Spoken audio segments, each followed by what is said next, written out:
today we're very fortunate to have the departing Mayor from Barcaldine Regional Council, Sean Dillon.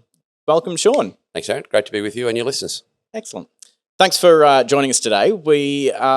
You're leaving your seat as Mayor in Barcaldine, and I just want to reflect on the last 8 years in local government for you and like what your aspirations are for the future, and probably just a few questions about what your time was like as a local government person. So Yeah. I suppose, but an easy way to start is, what would be your favourite part of local government experience as a councillor or a mayor over the last 8 years? What are you most proud of? There's so many different things depending on the context with which you view your own immediate history. And I guess I haven't actually thought about things in terms of legacy. I didn't pull it on. I was very young, not super young, but I was quite young. You know, I was only 32 when I first decided to enter into the local government arena, and that at that stage you're pretty conceited, or you've got a big ego if you're thinking about the legacy you want to leave. You're thinking more about the difference you can make, what's driving you to get involved, not about entering into some record-breaking run as a mayor or a councillor, or, you know, an unbroken stretch of non-competed seats. That's not why you do it. So, because I haven't yet got to the point where that's in the past, I probably haven't reflected it individually on so many things. But I'm really, I guess, the things that make you get out of bed every day, answer the phone when you can tell it's a council call, get in the car and drive to the office, is when people at a local level bring you a problem and they trust you to find the solution. And sometimes you have to be honest and say, look, that's going to be something outside of my ability to control the outcome, but I can certainly push in your direction. And that can be everything from sealing a bitumen road to or putting in some curb and channeling to get water away from the front of somebody's house, or changing the opening hours of a library. Those things are all, they seem so minor if you were to outlay each of your achievements, but for the people who asked for them, they're very significant. And even for you individually as an elected member, you think, is the impact on me negligible? Is it a vote winner? No. And so people who think like that often turn down the opportunity to deliver real change, whereas I would take the ideas that people present to me on merit, and certainly not a yes man. If I thought that something wasn't in the best interests of the community or council, I'd politely point that out. But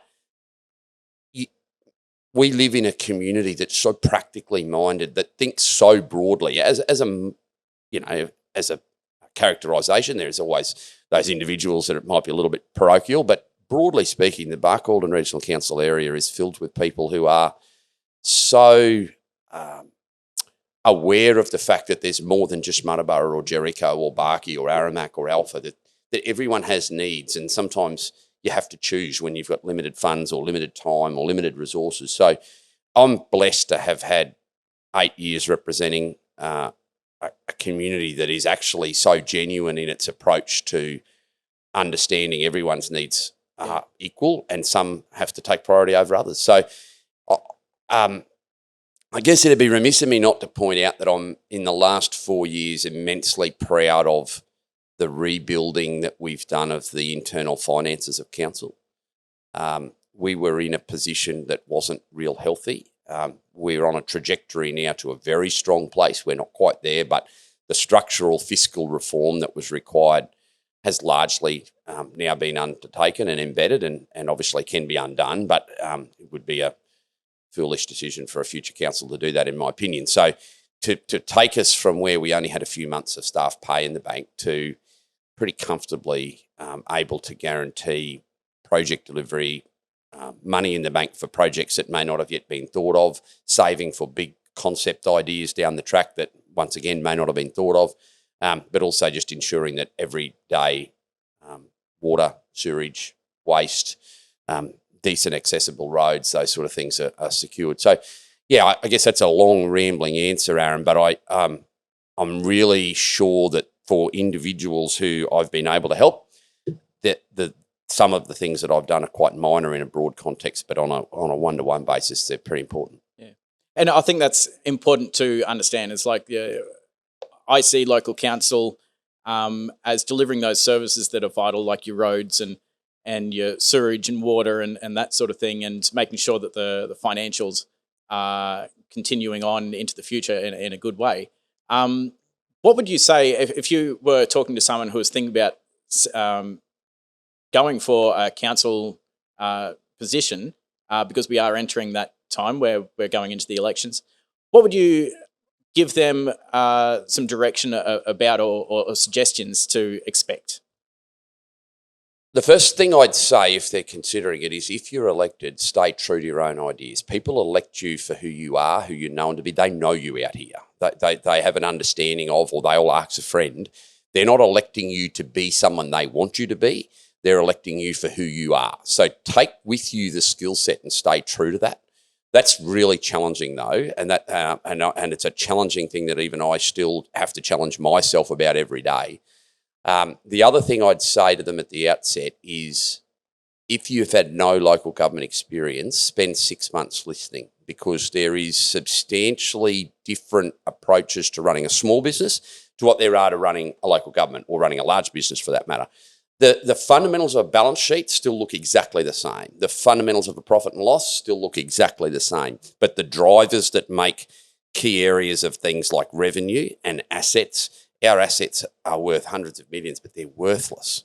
They've got no commercial resale value, apart from a few town halls that could have a commercial. Most of our assets are roads or water and sewage assets, and they're worthless in real commercial terms as a business person. But under the conventions that govern local governments, of course, they've got a real value in our balance sheet, and that value is real. You do have to continue your asset renewal and your asset replacement program, and I'm talking heavily about the finances because it starts there. Everything you need to do to improve your community needs a strong financial basis to underpin it. Whether it is changed opening hours in a library, more access to the pool, whether it's more bitumen road, whether it's increased green space within a town.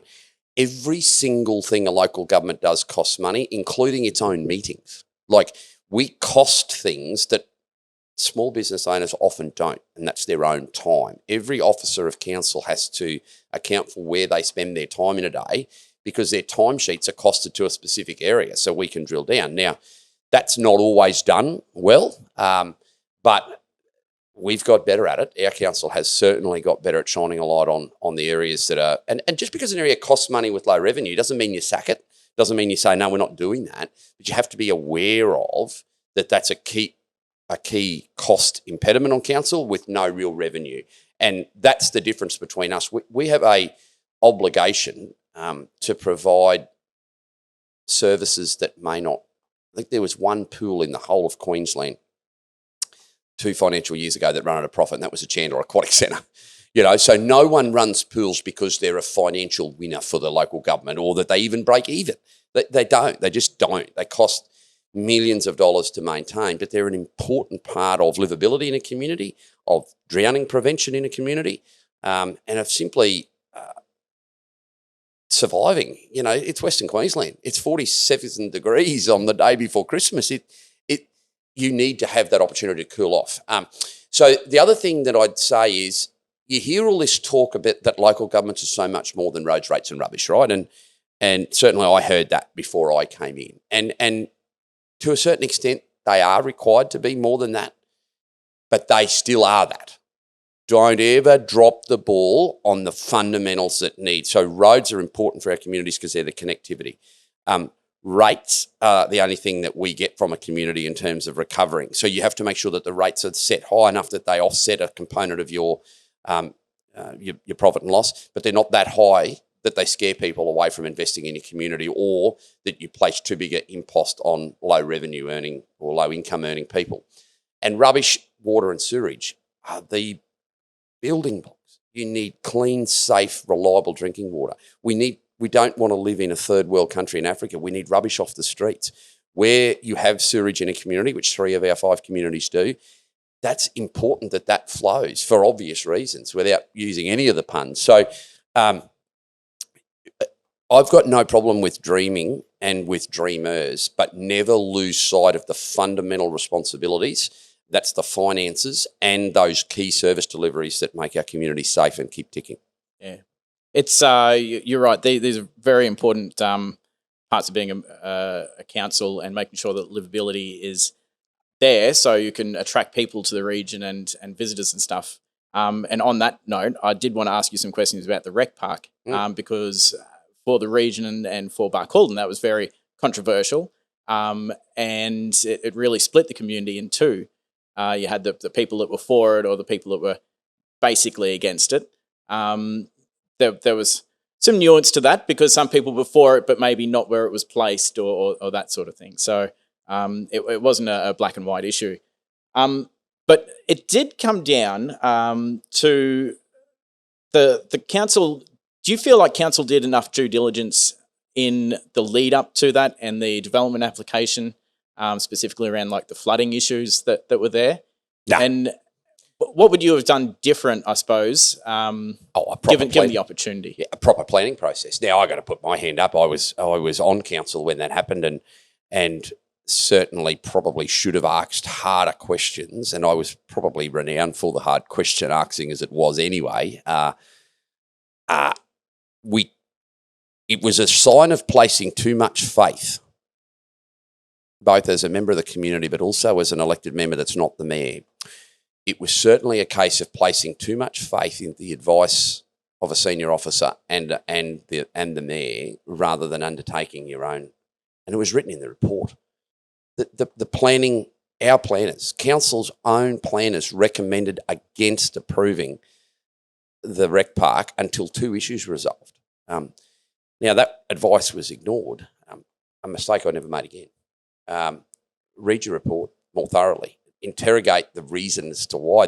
Our planners are some of the best, if not the best, contract planners in the state. The work they do is incredible. They clearly identified 2 points, both of which became very significant pain points. There's no water licence and the flood report. Flood and noise reports weren't done, which was lumped as one reason. So we invested millions and millions of dollars against the planner's advice, not because the planner said it was a bad thing, not because it said it shouldn't proceed where it was, just simply that we needed to undertake the necessary steps that were required in the process. Now, the rectification of that, luckily, wasn't too substantial in terms of dollars. It was still dead money. But, the pain for our community, for residents that were caught in that flood zone. And I met a number of times with a number of them, and it was real. The impact on their life, it wasn't something that they were against the park or were using it for political grandstanding. Remember, this is in the first few months of a new term, so too far out for that type of attitude or activity. These were people whose their own home, not an investment property, not a car shed or an outhouse, their physical dwelling was potentially being impacted. Now, there were some around who said, it's only minor, it's this and it's that, and it could flood in a big flood anyway. That doesn't matter. Council knowingly, and I, as I said in the previous council, as a councillor, was part of the decision, knowingly made a decision that could have placed them in jeopardy. And it'd be my biggest regret, not building the rec park, but just not doing it properly. And I mean, it took months after the new council was sworn in to even secure the water licence as it was. And so it's ironic that it was probably my biggest regret in the way that process unfolded and my part in it, but it's also probably where there'll be some that would say that would be one of my biggest successes, is putting the Premier on the bank of the rec park and saying it'll cost you, it cost you $1 million and a bit to build this and it'll cost me $60,000 to flatten it, and lo and behold, we had water a few weeks later. But and that was a little bit tongue-in-cheek, but it was actually deadly serious. We had no water. They weren't letting us use water. The department was being quite particular about seasonal allocations. And so all of these things should have been worked through. And I mean, it cost council, simply because we didn't have water, cost us another $667,000 in a local government grant and subsidy scheme funding that just shouldn't. Look, the process was badly handled at every level by everyone involved, other than the planners. Yeah, it was very significant for the community. And I suppose for that, do you think it's fair, some people in outlying communities from Barcaldine, they're annoyed that their rate paying money is going to that rec park and that rectification and all that sort of thing. Do you think it's fair for all ratepayers across the region to pay it? Do you think there's a way to recover costs on the rec park to soften that blow for those outlying communities? The rectification costs were pretty, I mean, they were there, but they were inconsequential really to the new build. I live in one of those outlying communities, a long way from the centre of the council area, and the feedback I consistently get that outweighs the negative is that the park is a fantastic addition to the council area. There are people from in and around Alpha that travel west to go water skiing now and undertake water-based activities that used to go to either Emerald or Clermont. So we're attracting and retaining local domestic tourism within the council area. The businesses of Barcaldine don't all benefit. There's the constant argy-bargy about who benefits. There's obviously the local business that is operating out of the rec park that obviously benefits quite well. But there's varying days where those people will get fuel for their boat, fuel for their car, ice creams at the servo, might get a loaf of bread, might grab something from the IGA, might grab a beer on the way out of town, or so there is benefit to the community of Barcaldine, but where they've come from is the same. So look, we have cost overruns on every project. A former Transport and Main Roads Minister in Queensland said you just expect that. I don't. I think it's a disgusting position to take, that you expect to overrun on every capital works project. But some of those can be Muttaburra town streets, poor planning, like the previous council just once again wasted more money than we wasted on the rec park, stuffing up the streets of Muttaburra, to be fair. That cost was borne by all ratepayers, So it's kind of, you can't segment and say, well, we're just going to jack the rates up in Muttaburra to make Muttaburra pay for council's mistakes in Muttaburra. We've got to put a hand up and say that was a total, it was badly managed. The councillors involved at the time did a poor job of managing locally community expectations. Absolutely nobody that lives in Muttaburra likes what happened to their streets. The money that we wasted in, and we were hit by wet weather, which you can't control. But then designs changed, and the whole thing was, But anyway, I won't accept responsibility for that one. That's an operational thing that was just handled badly. That's fair. I think the rec park was something that was very unique in your time on local council, and something else that sort of, I think, shaped you and the way that you handle yourself. From what I saw within council meetings is. When you were called out by Queensland Health and investigated for some comments that you made on behalf of the community, what do you think the landscape is nowadays of a community leader being able to speak up and talk on behalf of a community without that getting in trouble, I suppose? Oh, look, the state government undertook a review, to their credit, of the OIA, and there have been some reforms. The only way to reform the OIA is to get rid of it. It is a curse. It is a blight on the right of elected members to speak on behalf of their community. If a councillor does something that's misconduct, the local council should deal with that, and if not, the people at the ballot box will every 4 years. If they've undertaken corrupt activity, put it to the Triple C, which is where it goes now anyway. The OIA is costing Queenslanders the very reason that it exists, and the very fact that it exists is costing dozens of good people, communities, dozens of good people as elected members. It is a joke. It was badly run by an incompetent administrator for a very long time, a political activist with no political base. It wasn't the Labor Party. It wasn't the Queensland government pursuing this witch hunt. It simply, no other level of government is held to account to the same degree as local government in Queensland, other than on corrupt activities. Of course, we should be holding people to account for corrupt. If you want to have an opinion, you should be entitled to that. And I was clearly expressing an opinion at the time, and whoever it was that complained, this is the problem. We've got a bit of a precious society, but to think that they could vaccinate one community, I was really in a day. You know, we were at the height of the pandemic, and we wanted to make sure that our communities were well looked after. I got a good relationship with a lot of people at Queensland Health. They weren't overly impressed that I was disappointed, but I live in a community where there's no doctor on a regular routine basis, or certainly wasn't at the time. That's improved since. So, the culture around community leaders speaking up isn't great. Hence why I think you're probably seeing a record number of mayors not recontest this election. Could be a record for all time, certainly since amalgamation. And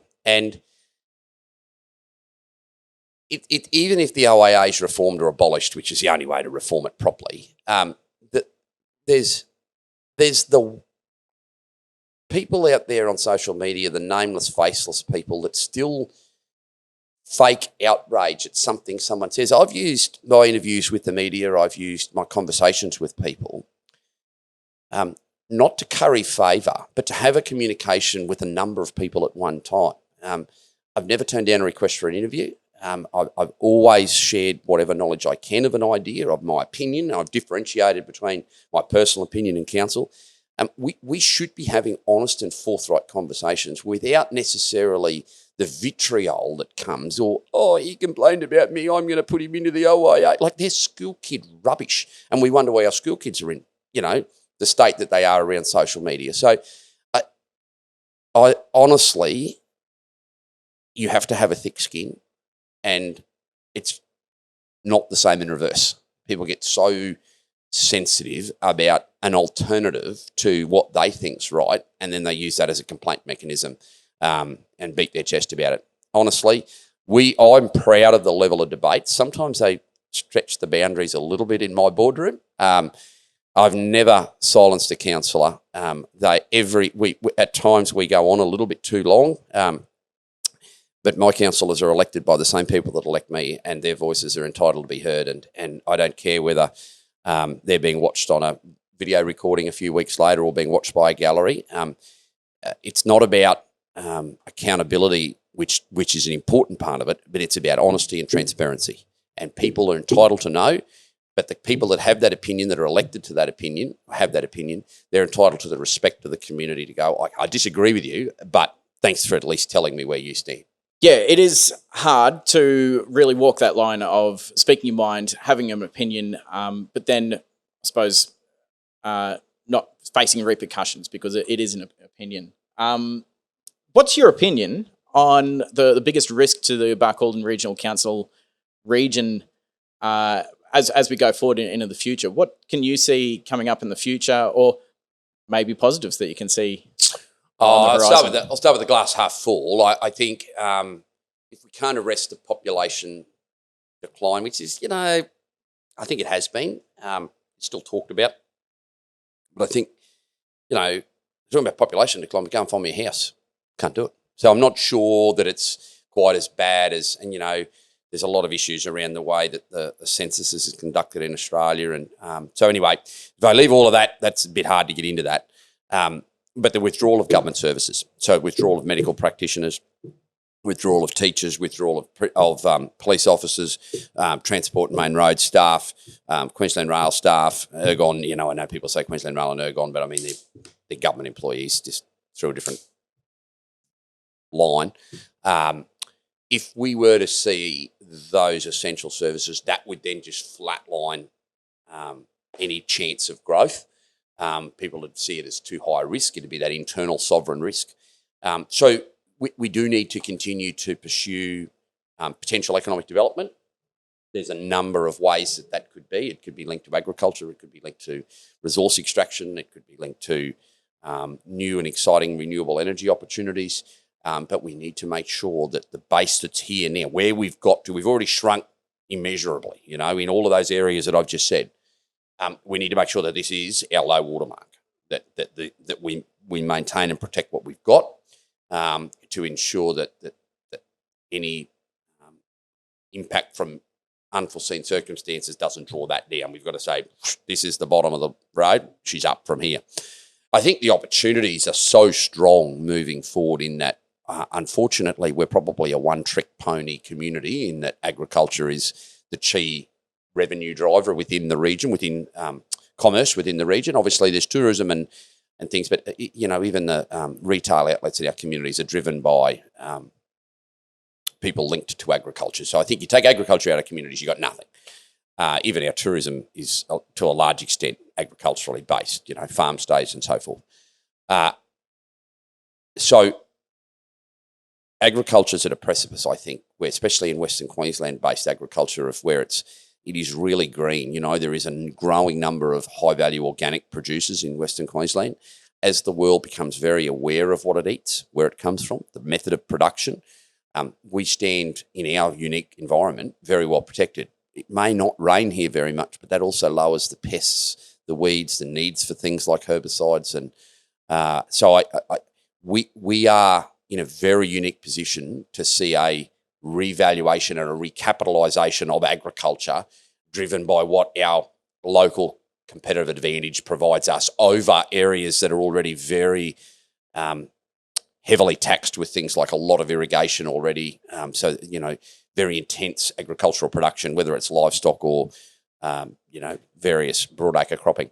So I see us in a good position to value add and grow our communities, provide future opportunities.